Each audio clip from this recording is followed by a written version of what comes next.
함께 가능하시다면 그 자리에 일어나셔서 우리 왕 되신 주님 함께 찬양하며 나아가시겠습니다. 할렐루야.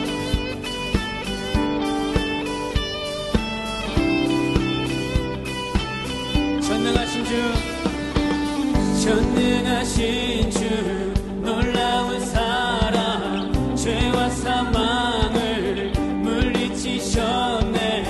영광의 주님 만왕의 왕 예수.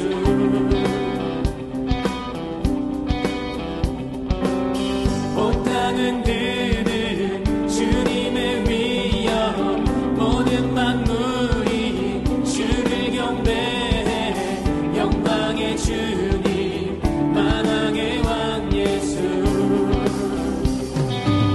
놀라우신 은혜 완전하신 사랑 나의 죄 위하여 십자가 지신 주 생명을 주시고 자유케 하셨네.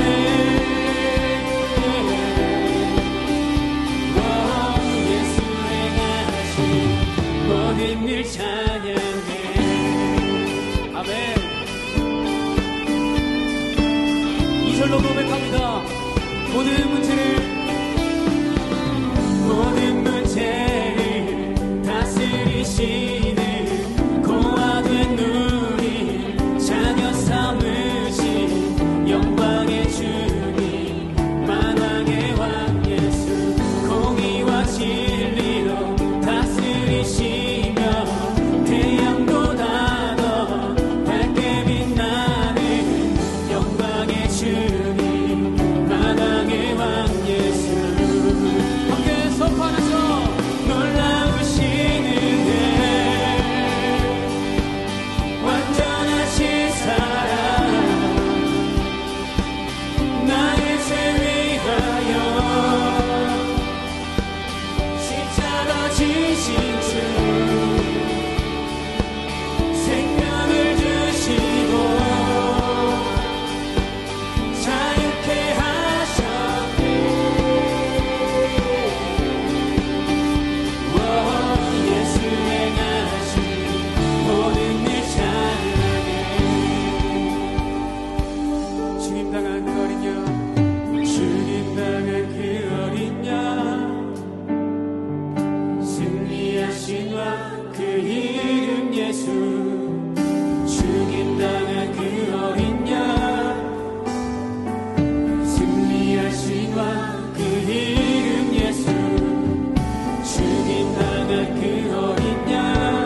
주님만을 경배합니다. 아멘, 아멘.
괴롭고 슬플 때 난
아멘. 주님만을 찬양합니다. 주님만을 경배합니다.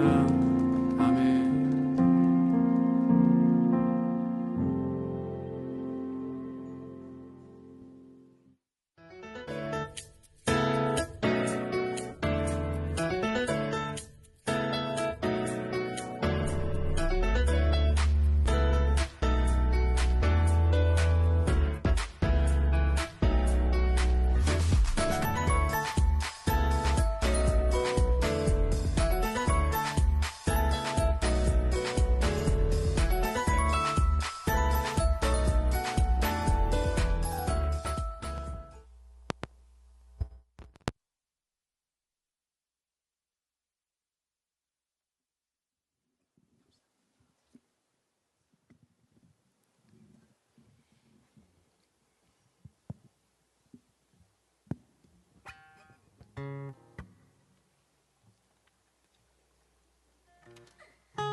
많은 사람들이 방황하며 살아가지만 주를 찾지 않는 것을 보았네. 하지만 누구든지 주님을 믿어야 구원 얻으리. 그는 사람으로 오셨지만 하나님이시니 그가 진심으로 이 세상을 사랑하셨네. 때때로는 나사렛의 예수께서는 홀로 굶주리고 아파하셨네. 그를 만난 모든 사람들은 주님을 보며 하나님이라고 말을 했다네. 하지만 누구든지 주님은 믿어야 구원 얻으리. 그는 사람으로 오셨지만 하나님이신 그가 진심으로 이 세상을 사랑하셨네.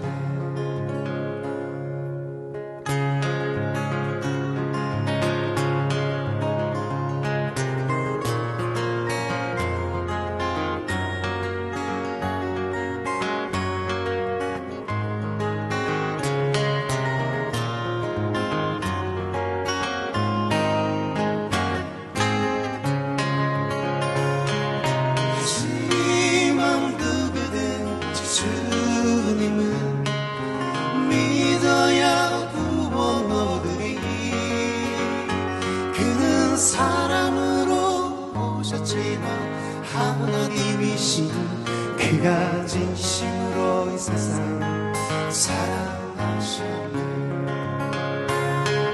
하지만 누구든지 주님을 믿어야 구원 성도들이 그는 사랑으로 오셨지만 하나님이신 그가 진심으로 이 세상 사랑하셨네.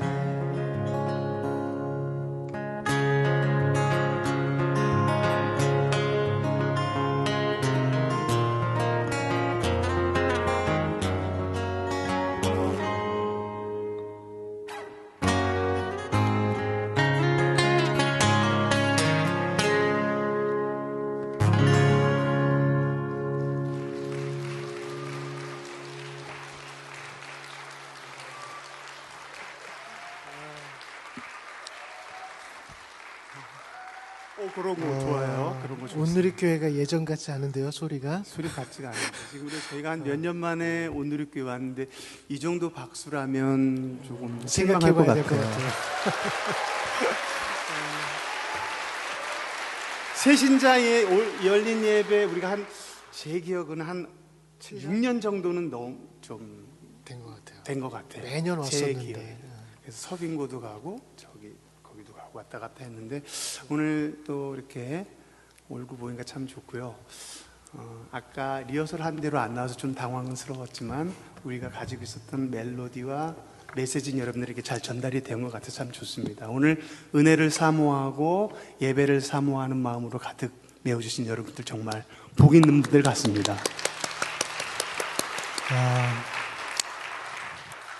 마지막 주님의 숲이라는 노래를 함께 나눌 건데요. 이 주님의 숲이라는 이 곡을 쓰게 된 가장 큰 계기는 예수 그리스도의 이름으로 세워진 전 세계 방방곡곡 많은 교회들이 주님의 숲이 됐으면 좋겠다 이런 생각을 했어요.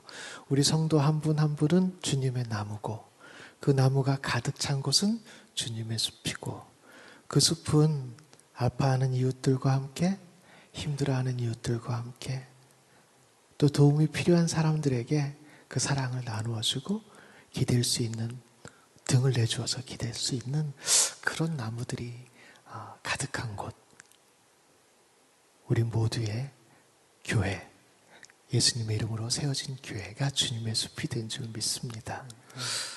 주님의 숲 함께 할게요. 이 노래 여러분 함께 아시는 분들은 크게 따라 불러주세요. 박수.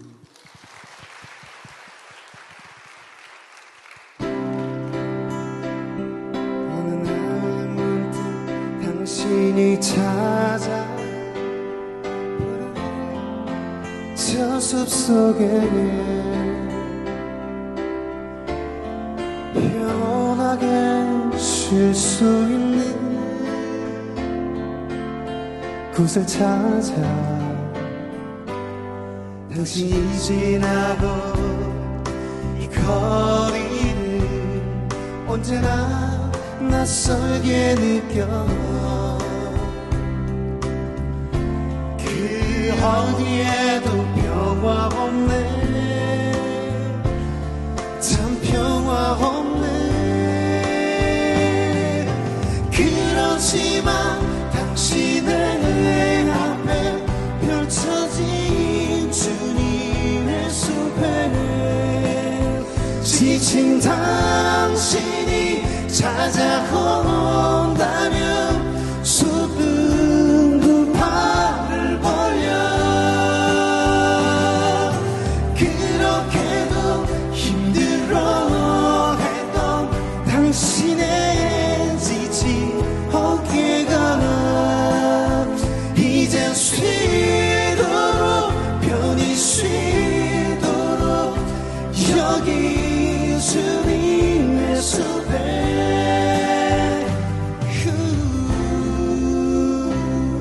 당신이 느꼈던 지난 날의 그 슬픔의 기억들을 생각하고 잊어버리고 또 생각하네 여러분 다같이 그렇지만 당신의 앞에 펼쳐진 주님의 숲에 지친 당신이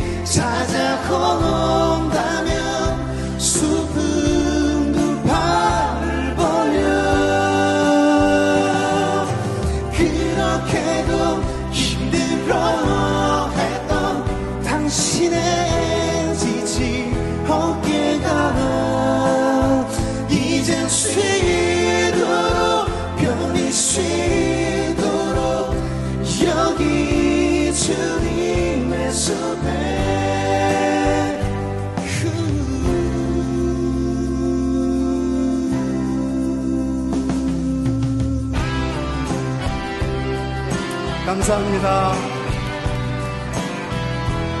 우리 아름다운 예배를 열게 하신 하나님께 감사의 박수 한번 크게 올려드립시다. 함성과 함께 더 크게, 더 크게. 우리 박수 힘차게 다 같이. 그렇지만 당신 앞에 펼쳐진 큰 목소리로. 그렇지만 당신의 앞에 펼쳐진 주님의 숲에 지친 당신이 찾아온다면 숲은 팔을 벌려 그렇게도 힘들어 했던 당신의 지친 어깨가 이젠 쉬도록 편히 쉬도록 여기 주님의 숲에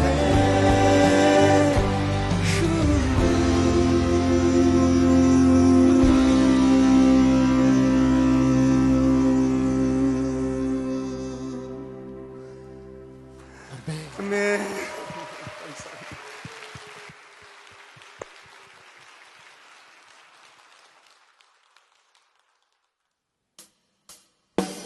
네, 여러분 환영하고 축복합니다.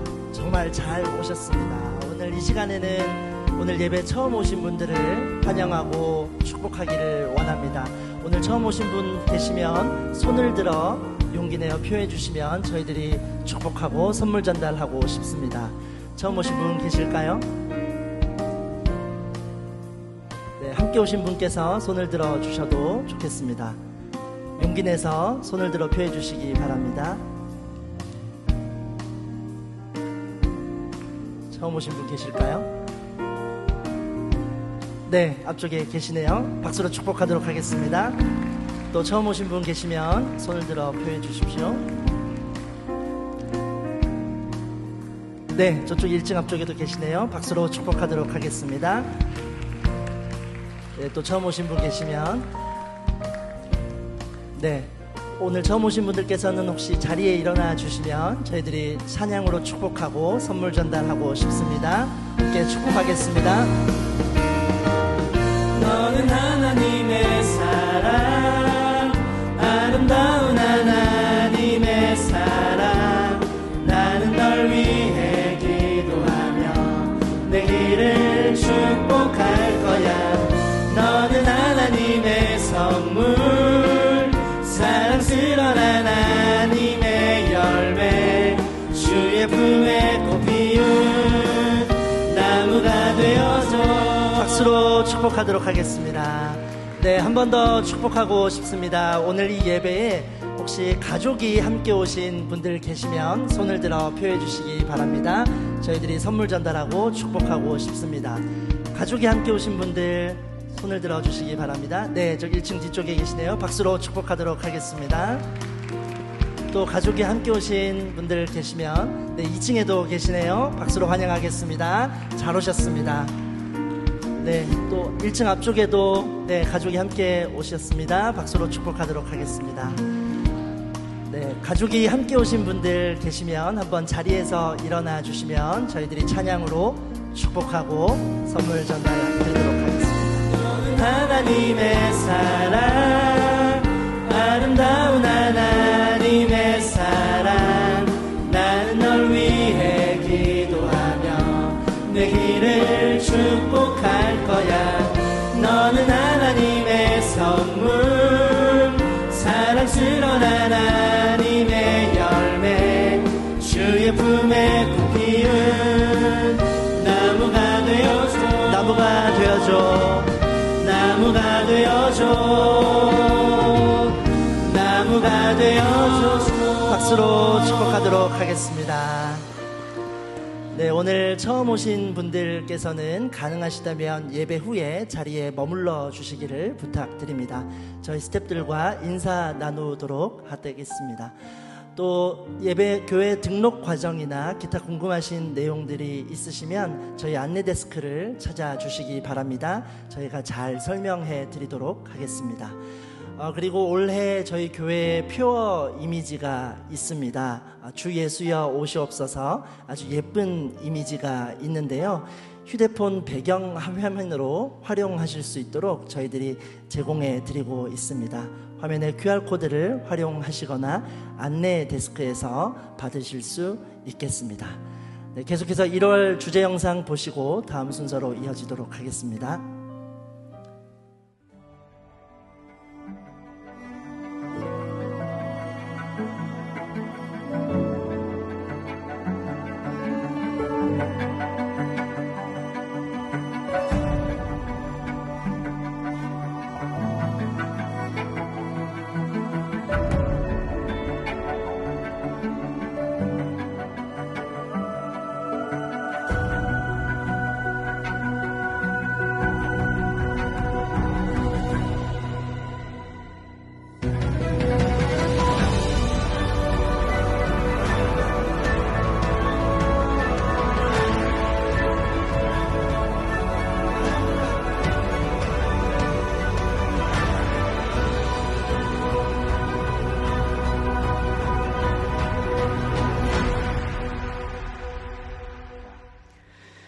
이 시간 우리 한번 선포하고 말씀 함께 나누는 시간으로 가도록 할까요? 우리 가슴에 손을 얹고 이렇게 한번 선포하도록 하겠습니다.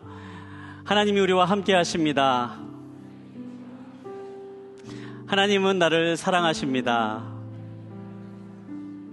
나는 하나님의 사랑받는 자녀입니다. 이 시간에 그대로 잠깐 함께 기도하겠습니다. 하나님, 그 하나님의 사랑의 마음을 이 마음 가운데 담아가기를 원합니다. 우리의 삶 가운데 찾아오시고 우리의 삶에 동행하시고 언제나 함께 하시는 예수님의 마음이 이 마음 가운데 느껴지는 시간 되게 하여 주시고, 이 자리를 나갈 때에 주님을 사랑하는 마음으로 세상 가운데 승리하며 살아가는 믿음의 사람들 될 수 있도록 함께 하여 주시옵소서. 감사합니다. 살아계신 예수님의 이름으로 기도합니다. 아멘. 네, 이번 한 달 동안 우리가 함께 나눌 말씀의 주제는요, He is coming back 이라는 주제를 가지고 함께 말씀을 나누게 됩니다. 혹시 지난달 우리 말씀의 주제를 혹시 기억하시는 분 계십니까? 네, 그렇습니다. 지난달 우리가 He is coming 이라는 주제를 가지고 함께 말씀을 나눴는데요, 오늘은 이번 달에는 He is coming back 이라는 주제를 가지고 함께 말씀을 나눕니다. 지난달의 속편과도 같은 느낌이지요. 지난달 한 달 동안 예수님께서 이 땅에 오셨던 그런 첫 번째 크리스마스의 모습을 살펴보고 그 의미들을 함께 나누는 시간으로 한 달을 보냈는데요. 이번 달에는 다시 오실 예수님, 다시 오시겠다고 약속하신 그 예수님의 모습을 함께 나누고, 또 성경 말씀을 통해서 성경에서 말하는 또 종말의 모습은 어떠한 모습인가, 또 예수님이 다시 오신다는 것은 어떠한 의미가 있는가 함께 나누는 시간을 갖도록 하겠습니다. 어찌 보면 좀 낯설 수 있는 성경 본문들이 계속 나올 건데요, 요한계시록이라고 하는 본문을 가지고 함께 말씀을 나누게 됩니다. 저희가 3주 동안 이 요한계시록의 말씀들을 좀 함께 나누면서 예수님께서 다시 오시는 그 의미들을 살펴보는 시간을 가질 텐데, 사실 말씀을 준비하면서 조금 걱정되는 부분들은 있습니다. 사실 요한계시록이라는 부분들이 3주 동안 그런 어떤 메시지를 전하고 또 핵심적인 부분들을 전달하기에 좀 부족한 부분이 없지 않아 있기 때문에, 과연 3주 안에 어떤 말씀을 전해야 될까, 이런 부족함이 있지 않을까, 그런 걱정들이 제 마음 가운데 있는데요. 혹시 여러분들 가운데 이 말씀을 듣다가 조금 더 깊이 있게 알고 싶다, 조금 더 요한계시록이 어떤 말씀을 하시는 것인지, 또 예수님이 다시 오신다라는 것, 그리고 성경에서 말하는 종말의 모습이 어떠한 의미인지 좀 더 깊이 있게 아시길 원하시는 분들은요, 저희 오늘의 교회 주일 예배가 요한계시록의 본문을 가지고 4월 말까지 계속해서 성경 말씀이 전해지고 있습니다. 댁으로 돌아가셔서 유튜브를 통해서 또 주일 예배 시간을 통해서 요한계시록의 말씀들을 듣고 또 묵상하시면 계시록에 나와 있는 하나님의 말씀들을 더욱더 깊이 이해할 수 있는 시간이 있으실 줄 믿습니다. 오늘 첫 번째 시간으로 함께 나눌 제목은요, 이미 승리했습니다 라는 제목으로 함께 말씀을 나누겠는데요, 오늘 함께 볼 하나님의 말씀은 계시록 1장 7절부터 8절까지 있는 말씀, 그리고 5장 5절부터 10절까지 있는 말씀을 저와 여러분이 한 절씩 이어서 함께 돌아가면서 읽도록 하겠습니다. 계시록 1장 7절부터인 말씀 제가 먼저 읽도록 하겠습니다. 보십시오, 그분이 구름을 타고 오십니다. 각 사람의 눈이 그분을 볼 것이며 그분을 찔렀던 사람들도 볼 것이며 땅의 모든 민족이 그분으로 인해 통곡할 것입니다. 반드시 그렇게 될 것입니다. 아멘. 주 하나님 계시고 전에도 계셨고 앞으로 오실 분이신 전능자께서 말씀하십니다. 나는 알파요 오메가다. 그러자 장로들 가운데 하나가 내게 말했습니다. 울지 마라. 유다 지파의 사자 다윗의 뿌리가 승리했으니 그 책과 그 7인을 열 것이다. 또 나는 보좌와 네 생물과 장로들 가운데 어린 양이 서 있는 것을 보았는데 죽임을 당했던 것 같았습니다. 그가 7뿔과 7눈을 가지고 있으니 이 눈들은 온 땅에 보냄을 받은 하나님의 7영입니다. 어린 양이 와서 보좌에 앉으신 이의 오른손에서 책을 받아 드셨습니다. 그가 책을 받아 때 네 생물과 24 장로들이 각기 하프와 향이 가득 담긴 금 대접을 들고 어린 양 앞에 엎드렸습니다. 이 향은 성도들의 기도입니다. 그들은 새 노래를 부르며 말했습니다. 주는 그 책을 취해 인들을 떼기에 합당하십니다. 이는 주께서 죽임을 당하심으로 주의 피로 모든 족속과 언어와 백성과 나라들로부터 사람들을 하나님께로 구속해 들이셨고 그들로 우리 하나님께 나라와 제사장들이 되게 하셨으므로 그들이 땅 위에서 왕노릇하게 될 것입니다. 아멘. 네, 우리 사회에서 예수님의 재림 그리고 이 종말이라고 하는 이 사건이 가장 인상적으로 남겨졌던 순간이 있습니다. 여러분들 가운데도 기억하시는 분이 계실지 모르겠습니다.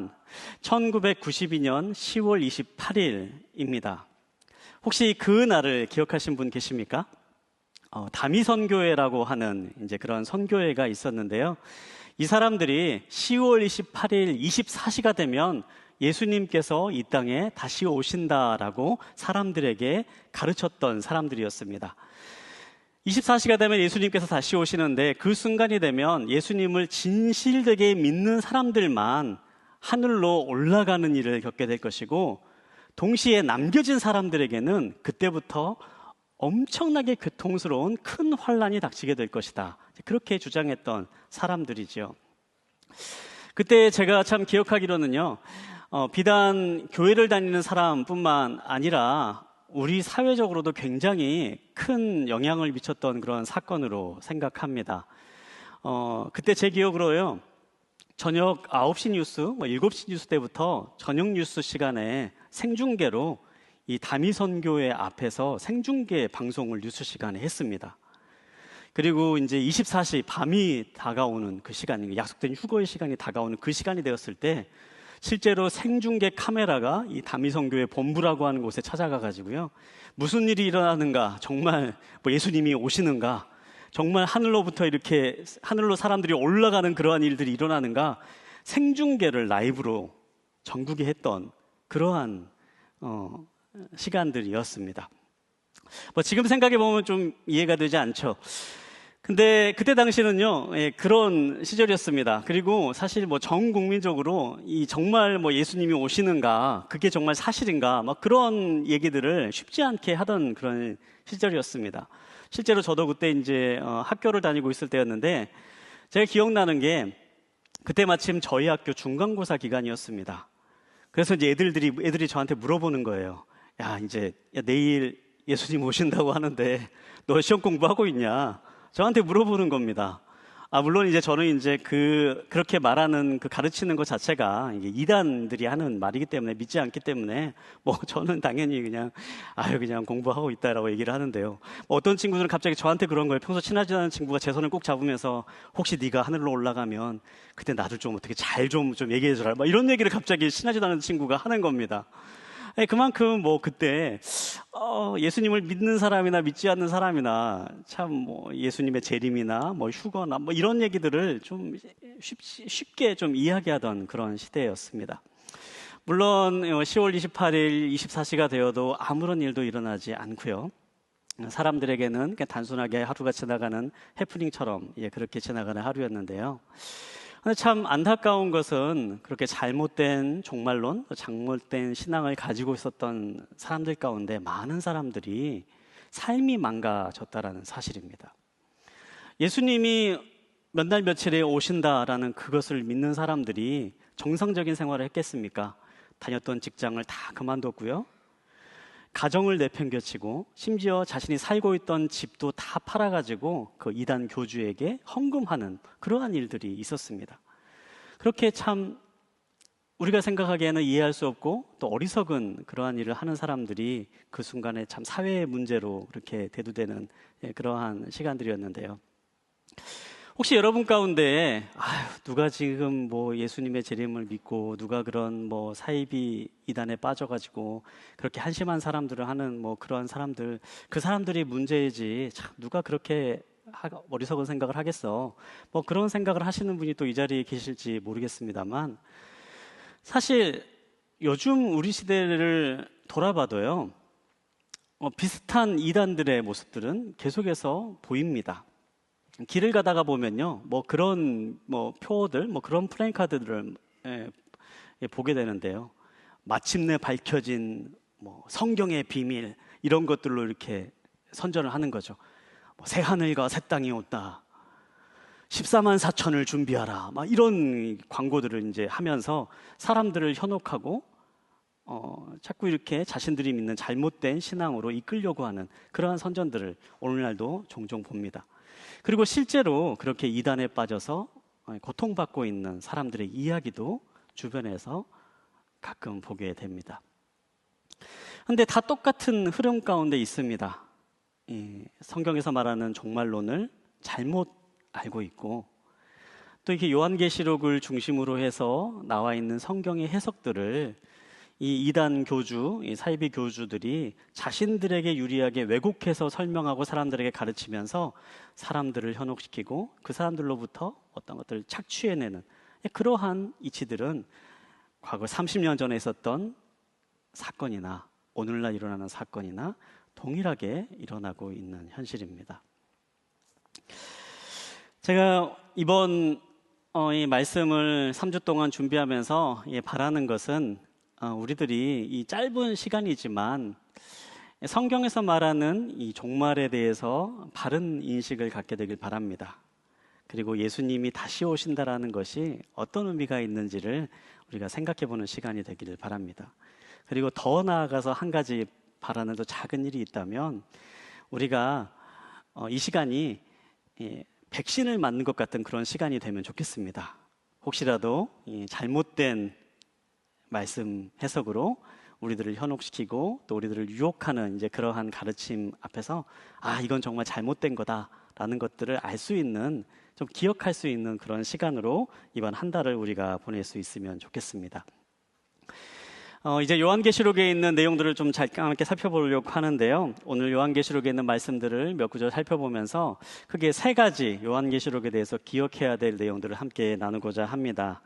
첫 번째로 우리가 기억하기 원하는 사실은요, 예수님은 분명히 다시 오신다라는 사실입니다. 예수님이 다시 오신다라는 것을 혹시 들어보신 적 있으십니까? 예수님께서 다시 이 땅에 오시겠다라고 하는 약속이 있다라는 것을 여러분 알고 계십니까? 그런데 성경에는요, 분명하게 예수님이 다시 이 땅에 오실 것이다라고 하는 약속을 우리에게 하고 있습니다. 앞서 시한부 종말론자들, 그리고 잘못된 종말론을 가지고 있는 사람들, 그리고 예수님의 재림과 종말에 대해서 왜곡된 가르침을 가지고 있는 이 사이비 이단 교주들 덕분에 참 우리들이 언젠가부터 이 종말에 대해서 생각을 하거나 교회에서 뭐 예수님의 재림에 대해서 또 예수님이 다시 오신다라는 것을 기다려야 된다라는 얘기를 한다라는 그 자체가 왠지 좀 비이성적이고 뭔가 좀 허무맹랑한 것을 이야기하는 것처럼 이제 그렇게 생각되는 그런 경향들이 있곤 하는데요. 근데 성경에서는요, 분명하게 말씀하십니다. 예수님은 다시 이 땅에 오실 것이다라는 약속을 주시는 것이죠. 실제로 성경학자들의 연구에 따르면은 예수님께서 이제 이 땅에 오실 것이다라고 하는 그 약속, 그러니까 예수님의 첫 번째 크리스마스에 대한 성경의 언급보다 예수님께서 이 부활하시고 승천하신 이후에 다시 이 땅에 오실 것이다라고 하는 그 약속이 2배가 넘게 더 많이 기록되었다라고 이야기합니다. 398번 이렇게 기록되었다라고 얘기하는 이 학자들의 통계를 본 적이 있는데요. 그만큼 성경에서 말하고 있는 예수님이 다시 오신다라고 하는 이 메시지는 굉장히 중요하게 기록되었고 기억되었다라는 사실입니다. 우리들이 믿고 있는 믿음 가운데 예수님이 다시 이 땅에 오신다라고 하는 것이 매우 중요한 위치를 차지고 있다라는 사실이죠.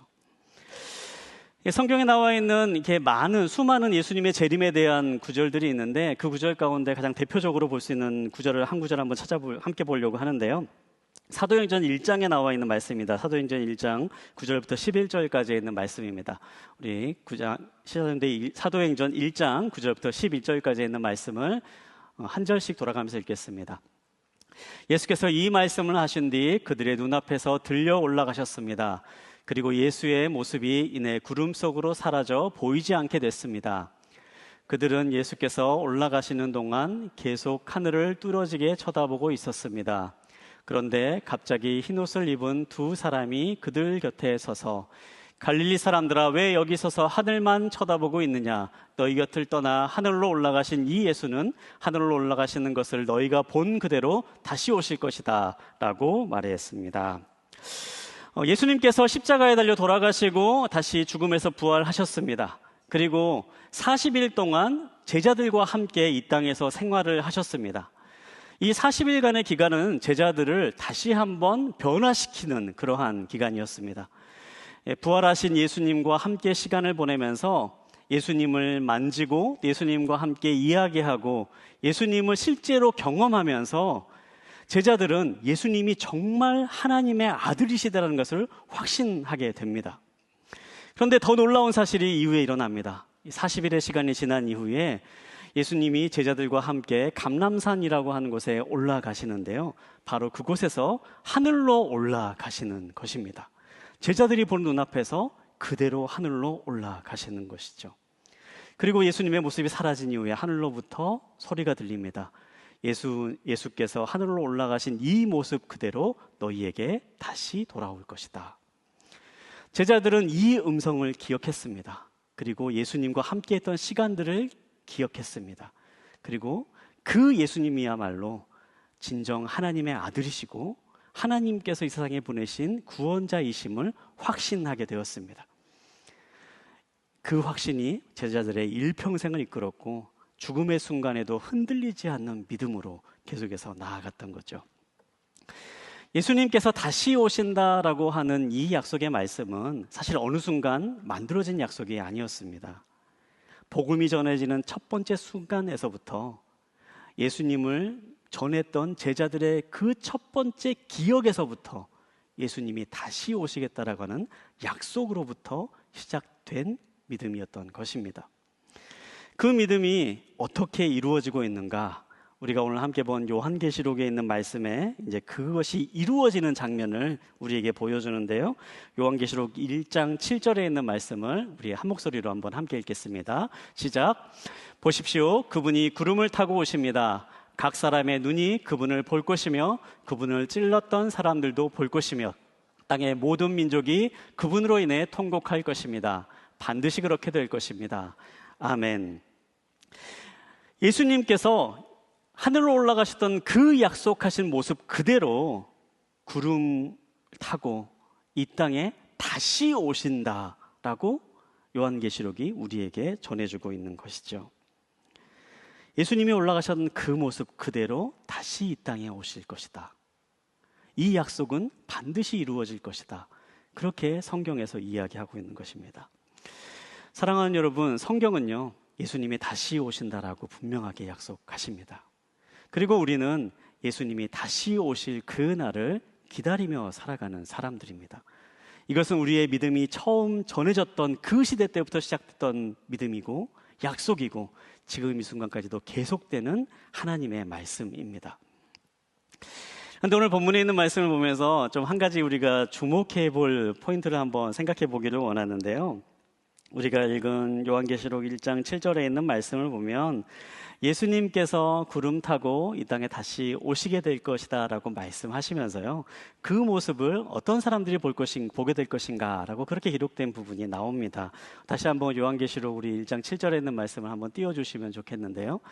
1장 7절에 있는 말씀을 보면 이렇게 기록되어 있습니다. 보십시오, 그분이 구름을 타고 오십니다. 그리고 나와 있는 부분인데요, 각 사람의 눈이 그분을 볼 것이며 라고 기록되어 있죠. 예수님께서 다시 오실 때, 예수님께서 하늘로 올라가셨던 모습 그대로 이 땅 가운데 다시 오실 것이다라고 말씀하시는데요, 다시 오실 때에는 예수님께서 올라가셨던 그 모습과 다른 일이 일어납니다. 예수님께서 승천하셨을 때는 제자들과 몇 명의 사람들만 그것을 보았지만, 다시 오신 그 순간은요, 세상에 있는 모든 사람들이 그 모습을 보게 될 것이다 라고 그렇게 말씀하고 있다는 사실입니다. 제가 이 말씀을 묵상하면서요, 혼자 그런 생각을 해봤어요. 그런 상상을 해봤어요. 어쩌면 우리가 지금 살아가고 있는 시대는 정말 이 말씀이 그대로 이루어지는 게 가능하겠구나, 이제 그런 생각을 해봤습니다. 여러분, 오늘 오늘 우리가 사는 세상 어떻습니까? 길 가다가 뭔가 좀 신기한 일이 일어나면요, 그때부터 우리가 하는 일이 있죠. 곧바로 핸드폰을 꺼내듭니다. 스마트폰을 바로 꺼내들고 바로 이제 녹화를 하기 시작을 하고, 어떤 분들은 생중계를 하기 시작을 합니다. 조회수를 올리는 거죠. 그런데 저는 아마 이제 이 상상을 해봐요. 예수님께서 만약 진짜 우리의 삶 가운데 지금 이 순간에 재림한다면 어떤 일이 일어날까? 아마 많은 사람들이 스마트폰을 꺼내들 것이다. 그리고 그 모습이 전 세계로 동시에 생중계될 것이다. 그런 상상을 혼자 해봤습니다. 실제로 뭐 그런 일이 일어날지는 잘 모르겠습니다만, 하지만 성경에서 말하고 있는 분명한 사실은요, 예수님이 다시 오실 때는요, 모든 사람들이 알게 되게 올 것이다, 그렇게 약속하십니다. 이 사실을 우리가 기억한다면 이 땅에 있는 스스로를 재림예수라고 부르는 사람들이 그 자체가 사기이라는 것을 우리는 알 수가 있습니다. 예수님의 재림의 순간, 성경은요 분명히 그 순간 예수님의 재림의 모습을 모든 사람이 알게 될 것이다 라고 그렇게 말씀하고 있죠.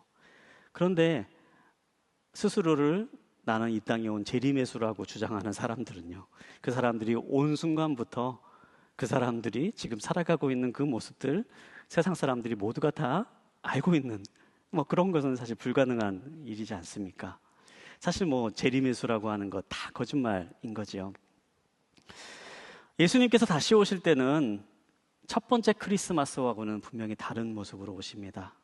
첫 번째 크리스마스의 모습은 이름 없는 한 아기로 온 세상을 섬길 연약한 존재로부터 시작된 모습으로 이 땅 가운데 알려지지 않는 모습으로 오셨지만, 다시 오실 예수님은 다른 모습으로 오시게 됩니다. 온 세상을 다스릴 왕의 모습으로, 온 세상을 통치하실 전능자의 모습으로, 세상에 있는 모든 사람들이 알 수 있는 모습을 하시고 이 땅 가운데 다시 오시게 될 것입니다. 혹시라도 예수님이 다시 오셨는데 모르지 않을까 걱정하지 않으셔도 됩니다. 예수님은 우리 모두가 다 깨달아 알 수 있는 모습으로 그렇게 분명 우리 곁에 다시 오실 것입니다. 그러한 예수님을 기억하고 기다리는 우리 모두가 되기를 바랍니다. 두 번째로 우리가 기억하기 원하는 것은요, 이 요한계시록에 있는 사건들은요, 우리의 삶에 있는 모든 순간들이 하나님의 계획 속에 있다라는 사실을 우리에게 알려줍니다. 요한계시록에 처음 시작되는 그 구절에 있는 말씀을 한번 함께 살펴보기를 원하는데요. 요한계시록의 첫 장 첫 절인 1장 1절에 있는 말씀을 우리 한번 한 목소리로 함께 보겠습니다. 시작. 예수 그리스도의 계시입니다. 이것은 반드시 곧 일어날 일들을 자기의 종들에게 보여주시려고 하나님께서 그리스도에게 주신 것입니다. 그리스도께서는 그분의 천사를 통해 자기의 종 요한에게 이것을 나타내 주셨습니다. 아멘. 요한계시록의 시작은 이렇게 시작됩니다. 예수 그리스도의 계시입니다 라고 시작되고 있죠. 이 계시라고 하는 말은요, 헬라어로 아포칼립토라고 하는 그런 단어로, 아포칼립스라고 하는 그런 단어인데요, 이 단어는 이제 드러내다, 감추어졌던 것을 밝히 드러내다, 알려주다라고 하는 그런 의미를 담고 있습니다. 예수님께서 우리에게 감추어졌던 것, 우리가 알지 못했던 것을 밝히 드러내 주시기 위해서 이 책을 기록하게 하셨다라고 그렇게 시작하고 있는 것이죠. 우리가 흔히 쓰는 말 가운데 스포일러라고 하는 말이 있습니다. 영화나 드라마 혹시 스포츠 경기의 결과를 먼저 알았던 사람이 몰랐던 사람에게 이렇게 그 결과를 미리 알려주는 것을 이렇게 스포일한다, 스포일러라고 그렇게 얘기를 하는데요. 제가 이 말씀을 묵상하면서 이 요한계시록이 바로 우리의 삶 가운데 주시는 하나님의 스포일러가 아닌가 그런 생각을 해보았습니다. 여러분 스포일러 좋아하십니까? 제가 이 말씀 기억하면서요, 예전에 기억나는 한 사건이 생각나는데요. 제가 한 번은 영화관에 혼자 영화를 보러 간 적이 있습니다. 조용히 좀 영화를 좀 보고 싶어가지고 영화를 보는데요. 그때 이제 옆자리에 이제 커플이 앉아 있었는데 남자 형제님이 계속해서 이렇게 이야기를 하는 겁니다. 어떤 이야기를 하는 거냐면 그 옆에 있는 여자분에게 저 사람은 착한 사람이야. 저 사람은 나쁜 사람이야. 저 사람 속지 마. 막 그런 얘기를 계속 하는 거예요. 이 장면 잘 봐야 돼. 저 대사를 기억해. 그런 얘기를 계속 옆에 있는 이 여자친구인 것 같은데요. 계속해서 해주는 겁니다. 근데 제가 그 이야기를 들으면서 제가 마음 가운데 드는 생각이 있었는데요. 저 커플은 분명히 오래가지 못하겠다. 그런 생각을 이제 제가 했습니다. 굉장히 힘들더라고요. 이 드라마의 결과나 영화의 결과를 우리가 먼저 알게 되면요, 분명히 김 빠지는 일입니다. 그런데요, 한편으로는요, 영화의 결말을 알고 드라마의 그 스토리를 미리 알고 있으면요, 전에 몰랐던 것들을 볼 수 있게 됩니다. 혹시 여러분 가운데 좋아하는 영화를 2번, 3번 그렇게 반복해서 보신 그러한 취향이신 분들 계시지 않습니까? 아마 처음 봤을 때는 보지 못했던 그런 등장인물의 얼굴 표정이나 대사나 저 장면이 지금 어떤 의미가 있는지 그런 것들을 2번 보고 3번 보고 이 스토리를 전체를 알게 되고 결말을 알게 되면 보지 못했던 것들을 볼 수 있는 그러한 경험들을 하게 됩니다. 저는 이 요한계시록이 어쩌면 우리의 삶 가운데 주시는 이러한 스포일러가 아닌가 그렇게 생각을 해봅니다. 이 초대교회, 특별히 요한계시록이 처음 읽었던 이 초대교회 성도들은요, 굉장히 어려운 시기를 보내던 사람들이었습니다. 그들은 분명히 예수님이 하나님의 아들인 것을 알고 있는 사람들이었고요. 예수님께서 이 세상에 오시는 구세주라는 것을 경험적으로 알고 있었던 그러한 사람들이었습니다. 그런데 그럼에도 불구하고 그들이 살아가는 세상은 이해할 수 없는 일들이 계속해서 일어났습니다. 예수님을 믿는다는 이유만으로 박해가 시작이 되었고요. 로마 제국은 예수님을 믿는다는 이유만으로 마치 인간 사냥을 하듯이 그리스도인들을 잡아다가 감옥에 가두고, 또 어떤 경우에는 경기장의 유익거리로 사자의 밥이 되게 하는 그러한 고난을 겪게 하기도 했습니다. 심지어 같은 뿌리라고 생각했던 유대인들조차도 예수님을 믿는다라고 하는 그 사실만으로 공동체에서 쫓아내고 끊임없이 괴롭히는 그러한 역사가 계속해서 이어져 갔습니다. 이해할 수 없는 일들이 일어나고 있는 거죠. 분명히 예수님은 하나님의 아들이시고 놀라운 능력을 가지고 계신 분이시고 그분이 바로 우리의 구세주 되신다는 것을 경험으로 알고 있는데, 그런데도 그들이 겪고 있는 삶의 자리는 이해할 수 없는 일이 계속해서 일어나고 있는 것입니다. 요한계시록은 바로 그러한 고통 가운데 있는 초대교회 사람들에게 너희들이 지금 고통과 어려움을 겪고 있지만, 이해할 수 없는 일들을 겪고 있지만 그 모든 일조차도 하나님의 계획 가운데 있는 일임을 알려주는 책이었습니다. 그리고 그 모든 일이 다 하나님께서 함께 하시는 순간들이고, 그 모든 순간이 지나가는 일들이고, 그 모든 순간이 끝난 이후에 하나님께서 그들에게 또 새로운 삶을 주실 것이다라고 하는 것을 알려주는 희망과 소망이 있는 책이었던 것입니다. 사랑하는 여러분, 그 하나님의 마음은 지금 이 순간에도 우리와 동일하게 함께 하십니다. 물론 우리가 요한계시록을 통해서만 그 하나님의 마음을 느낄 수 있는 것은 아닙니다. 그러나 그 하나님의 마음은 지금 이 순간에도 우리에게 동일하게 찾아오고 있습니다. 여러분 가운데 때로는 이해되지 않는 순간을 마주하고 계신 분 계십니까? 왜 내 삶은 이러한 일들이 일어날까? 왜 나는 이러한 어려움을 겪게 될까? 왜 나는 이런 억울한 일을 겪게 될까? 그러한 해결되지 않는 삶의 장면 앞에서 그 의미를 찾고 있는 분이 계시지 않습니까? 하나님 앞에 나아가시기 바랍니다. 여러분의 인생에 스포일러를 하나님께서 주실 것입니다. 여러분의 인생이 어디로 가는지, 어떤 의미가 있는지 하나님은 답을 가지고 계십니다. 세 번째로 우리가 요한계시록을 통해서 기억하고 싶은 내용이 있는데요. 세 번째로 함께 나누고 싶은 내용은요, 요한계시록은 우리가 이미 승리한 경기를 치르고 있음을 우리에게 분명하게 말씀해주고 있습니다. 요한계시록은 그 내용들 하나하나를 살펴보면요, 앞으로 일어날 세상의 일들에 대해서 말씀해 주시는 것과 동시에 지금 우리가 겪고 있는 이 일이 어떠한 의미를 가지고 있는가를 또 밝혀주는 그러한 내용들을 담고 있습니다. 그 가운데에 이 세상이 어떠하게 돌아가고 있는지 그 베일을 벗겨주는 내용들이 참 많이 나오고 있는데요.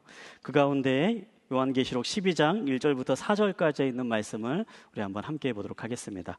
요한계시록 12장 1절부터 4절까지 있는 말씀 우리 한 절씩 돌아가면서 읽겠습니다. 시작.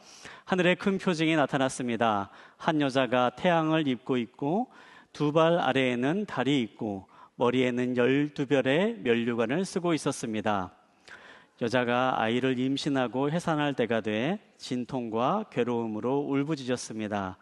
그때 또 다른 표징이 하늘에 나타났습니다. 7머리와 10뿔을 가진 큰 붉은 용이 나타났는데 그 머리에는 7면류관을 쓰고 있습니다. 용은 꼬리로 하늘에서 별들의 3분의 1을 끌어다가 땅으로 내던졌습니다.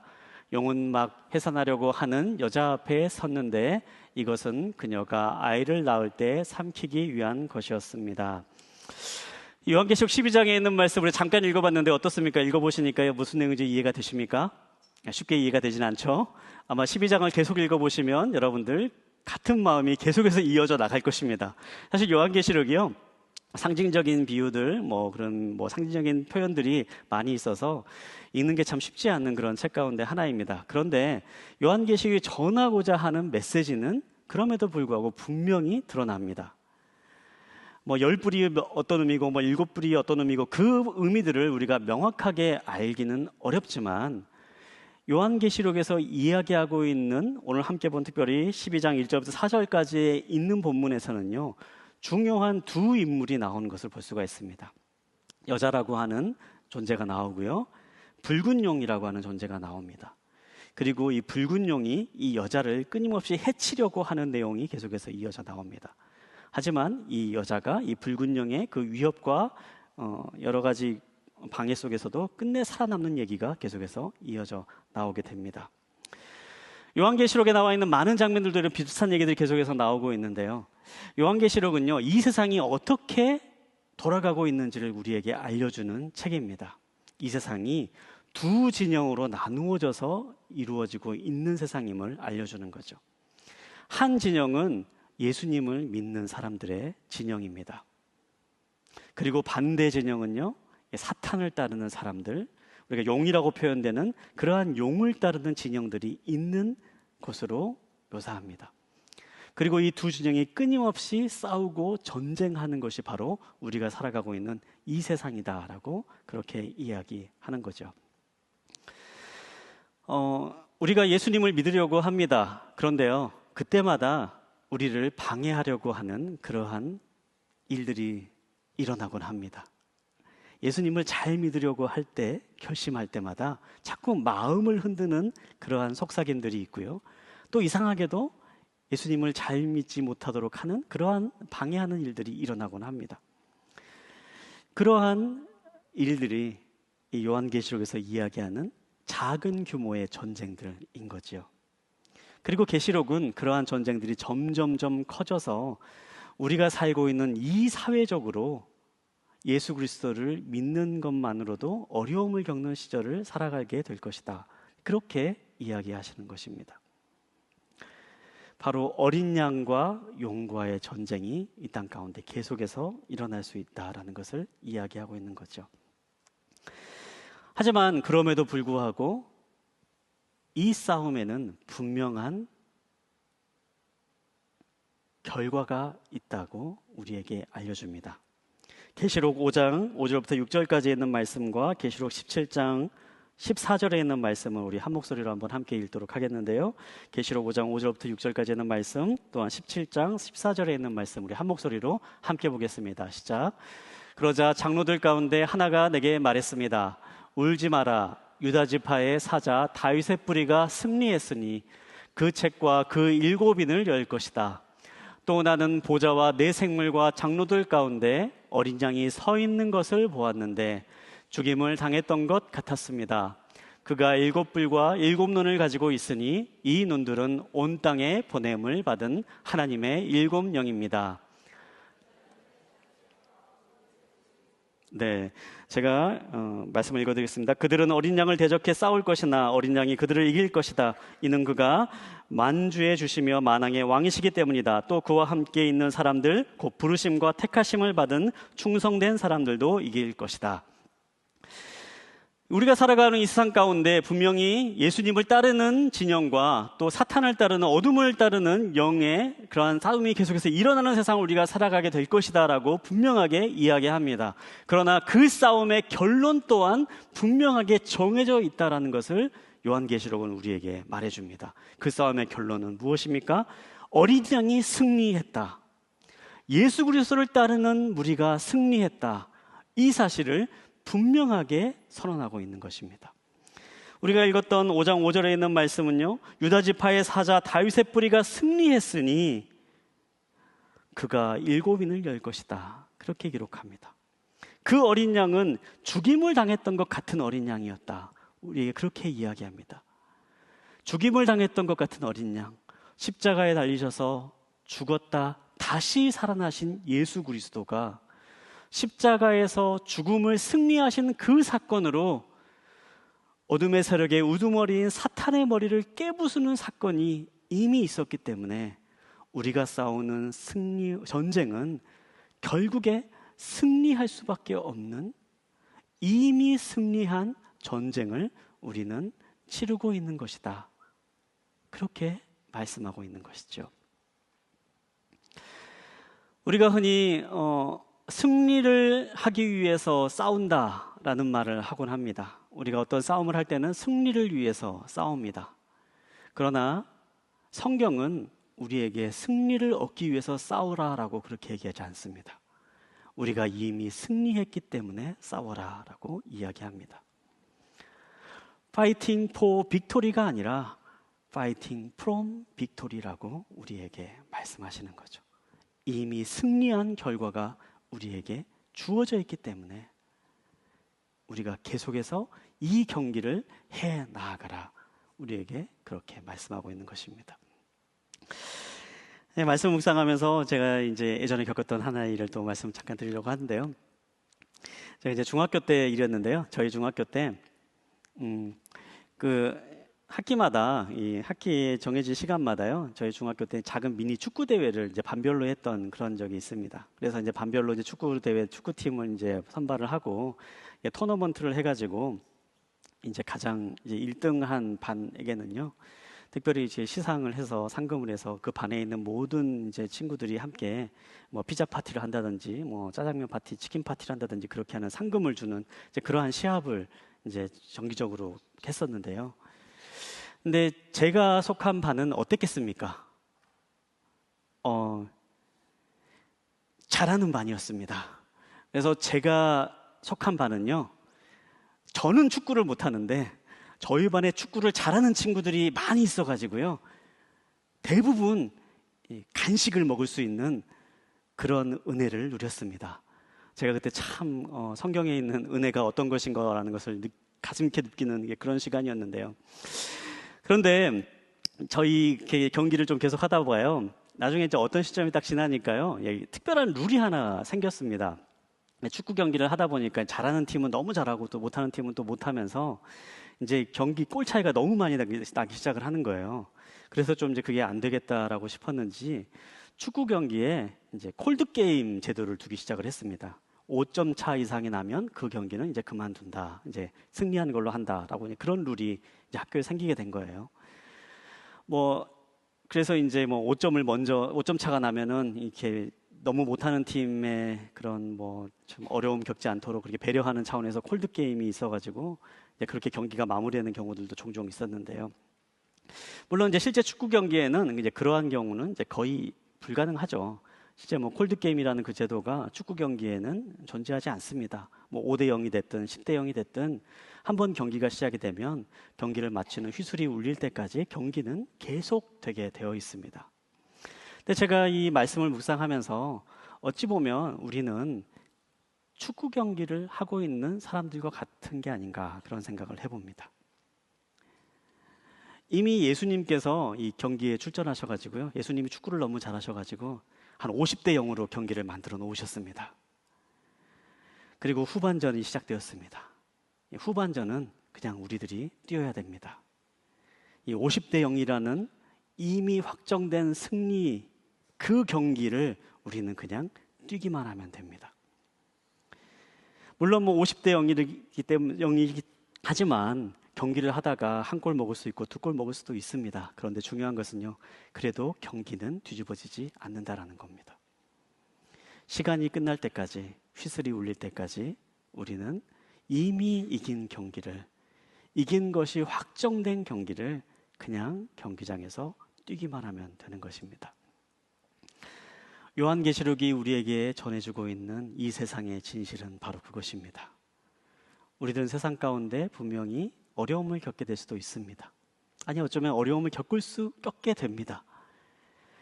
예수님을 잘 믿으려고 할 때에 분명히 그것을 방해하려고 하는 어둠의 영들은 분명히 우리를 쓰러뜨리고 넘어뜨리려고 합니다. 그러나 우리가 뛰고 있는 이 경기는 이미 승리한 경기입니다. 이미 예수님께서 50대 0의 경기를 만들어 놓으셨고 어찌 보면 100대 0의 경기를 만들어 놓으셨고 도저히 뒤집어질 수 없는 승리한 경기로 우리를 인도해 놓으셨기 때문입니다. 사랑하는 여러분, 그 사실을 기억하시기 바랍니다. 요한계시록에서 전해주는 이미 승리했기 때문에 우리가 경기한다, 우리가 싸운다 라고 하는 그 사실을 기억하면서 예수 그리스도와 함께 또 다시 오실 예수님을 기다리며 승리하는 삶을 살아가시는 저와 여러분 되시기를 주님의 이름으로 축복합니다. 제가 잠깐 함께 기도하겠습니다. 하나님, 이 시간 우리가 요한계시록에 있는 말씀을 함께 묵상하며 우리 안에 이미 승리를 주신 그 예수 그리스도의 그 말씀을, 그 승리를 우리의 삶 가운데 누릴 수 있게 되기를 원합니다. 우리가 때로는 이 세상을 살아갈 때에 커튼이 가리워져 있는 것 같고 베일에 쌓여 있는 것처럼 도대체 내 삶에 이러한 일이 일어나는 것이 어떠한 이유인지 알 수 없는 그러한 순간이 다가온다 할지라도 그 순간에도 우리를 인도하시고 그 순간에도 우리와 함께 하시고 우리에게 좋은 것을 주기 위해서 함께 하시는 하나님의 손길이 함께하고 있음을 우리가 기억할 수 있게 되길 원합니다. 그리고 우리가 또한 다시 오실 예수님을 기억하며 또 기다리는 믿음을 가지며 살아갈 수 있게 되기를 원합니다. 매 순간순간 우리를 위협하고 우리를 넘어뜨리려고 하는 적들로부터 이미 승리하신 예수 그리스도를 붙잡으며 승리하는 삶을 살게 해주시고 마지막 경기에 휘슬이 울리는 그 순간까지 예수님만 바라보고 다시 오실 예수님을 기다리며 살아가는 이미 이긴 경기를, 이미 승리한 경기를 살아가는 우리 모두가 될 수 있도록 함께하여 주시옵소서. 이 시간 혹시 여러분 가운데에 그 예수 그리스도를 여러분의 마음 가운데 모시기를 원하시는 분이 있다면 이 시간에 잠깐 함께 우리의 마음에 손을 얹고 함께 기도했으면 좋겠습니다. 이 시간 잠깐 함께 우리 마음에 손을 얹고 제가 하는 말을 여러분 함께 따라해 주시면 좋겠는데요. 큰 소리가 아니어도 좋습니다. 함께 따라해 주시기 바랍니다. 사랑하는 예수님, 지금 이 순간에 이 마음 가운데 와주시기를 원합니다. 예수님께서 십자가에 지심으로 우리가 모든 죄를 용서받았음을 믿습니다.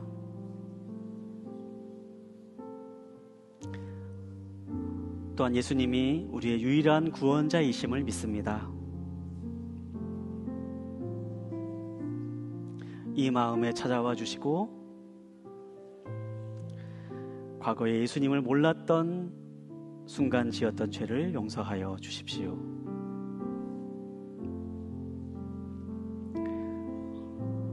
예수님과 함께하는 삶을 살게 도와주십시오. 예수님의 이름으로 기도합니다. 아멘. 제가 계속 축도함으로 예배를 마치겠습니다.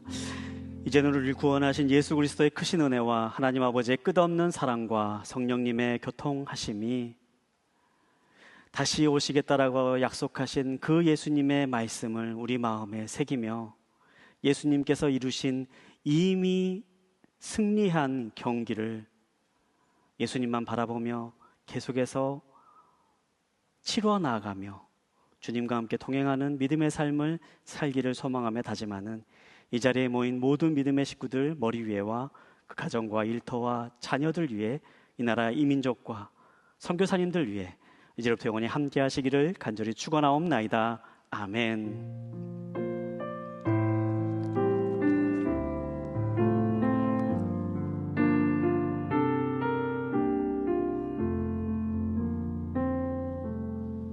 예배 모든 순서를 마칩니다. 한 주간도 주님과 함께 승리하시길 소망합니다. 다음 주에 뵙겠습니다.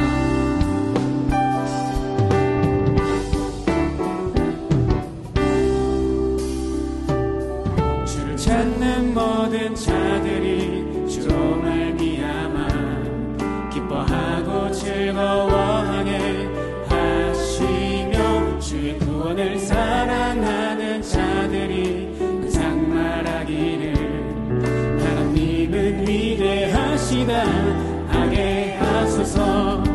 주를 찾는 모든 자들이 주로 말미암아 기뻐하고 즐거워하게 하시며 주의 구원을 사랑하는 자들이 그 상 말하기를 하나님은 위대하시다 하게 하소서. 주는 나의 도움 나를 건지시느니 여호와여 지체 말고 내게 임하소서. 가난하고 궁핍한 내 마음 가운데 여호와여 속히 임하소서. 주는 나의 도움 나를 건지시느니 여호와여 지체 말고 내게 임하소서. 가난하고 궁핍한 내 마음 가운데 여호와여 속히 임하소서. 여호와여 속히 임하소서. 여호와여 속히 임하소서.